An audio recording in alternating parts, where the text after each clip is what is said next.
10 yards away, blissfully oblivious to his mother's dilemma. This could be his last shot at fun for a while. Once he checks into Children's Transplant Center. All playfulness was gone from Max's tone. I know.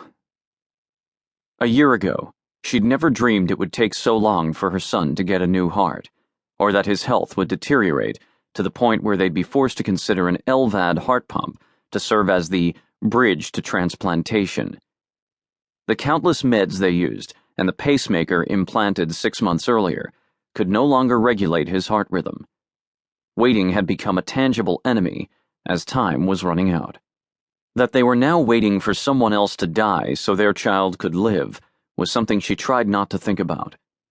The guilt would be overpowering. As it was, Anna jumped whenever the phone rang. Are you glad you're here? Max's husky voice pulled her from the dismal thoughts. Seeing Zach so happy, she couldn't help but nod. Yes, I am. I didn't realize how much of a toll this had been taking. You're sure we can get there in time if the hospital calls? With the company plane, we can be at CTC in 3 hours. And we've got Julia to take care of him if any complications arise.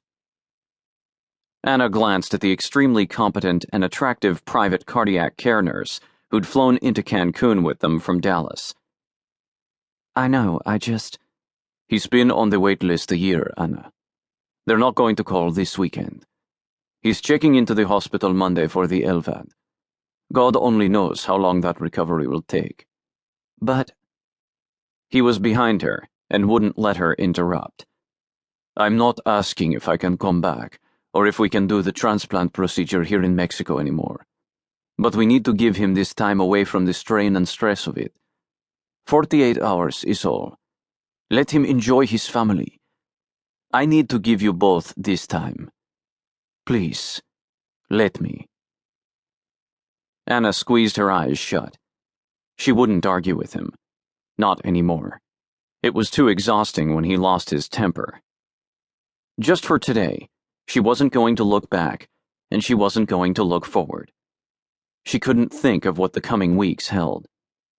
The past year had been too hard, and the future was too scary to contemplate. As much as she longed for something or someone to give her hope, she knew Max was not that man. But he was safe, and he was all she had. She nodded. So? Her husband sat in the beach chair beside her. Are you done beating yourself up about last night? It's okay, you know. We are still married, and I still want you. Come upstairs. Forget about all this for a while. She blew out the breath she'd been holding and swung around to look at him through dark glasses. It was disconcerting that he was practically reading her mind. He wasn't usually able to do that. I can't. I need... What, Anna? He interrupted as usual, but in the past he would have been irritated with this level of intimate conversation. Today, he truly seemed interested in what she had to say. What do you need? Things that are not fair to ask of you if I'm not staying in this marriage. I understand, but he's my son, too. Did it occur to you that I might be scared and looking for a little comfort?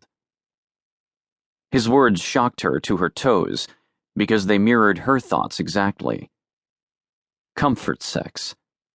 She slid Chanel sunglasses down her nose to stare at him.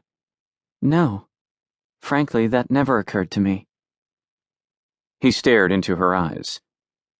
Lay the burden down, babe.